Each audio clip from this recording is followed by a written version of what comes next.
कभी लौटे नहीं। जोई को यह बात अजीब लगती है, पर रोशन सिर्फ इतना कहती हैं, यह डंडा कभी ऐसे नहीं चमकता। पिछले 100 सालों से यह म्यूजियम में है और आज पहली बार यह जीवित सा महसूस हो रहा है।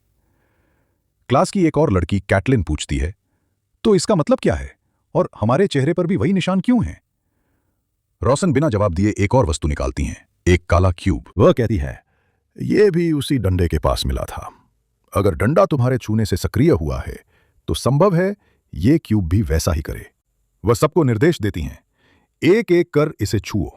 जैसे ही बच्चे उस क्यूब को छूते हैं, उनके शरीर एक पल के लिए सुन्न हो जाते हैं, सिवाय जोई के।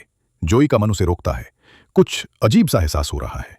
लेकिन तभी क्यूब के अंदर से एक मधुर आवाज सुनाई देती है, उसकी मां की आवाज, जो पुकार रही होती है, जोई मेरे पास आओ। जोई खुद को रोक नहीं पाती और क्यूब को छू लेती है, और अगले ही पल सब कुछ गायब हो जाता है। जब आंखें खुलती हैं तो वो सब एक तपते हुए रेगिस्तान में खड़े होते हैं, हैरान और डरे हुए। केली घबरा जाती है, हम कहां हैं? कैटलिन गुस्से में डॉक्टर रोशन पर चिल्लाती है, यह सब तुम्हारी वजह से हुआ है, क्या किया तुमने हमारे साथ? जोई सबको शांत करने की कोशिश करती है। तभी ओवन कहता है, रुको, मुझे कहीं पास के जंगल से संगीत सुनाई दे रहा है। रोशन धीमी आवाज में कहती हैं, हमें वहां चलकर देखना होगा। रेगिस्तान में जिंदा रहना वैसे भी मुश्किल है। सब धीरे धीरे उस दिशा में बढ़ने लगते हैं। डॉक्टर रोशन सबसे पीछे चल रही होती हैं। रास्ते में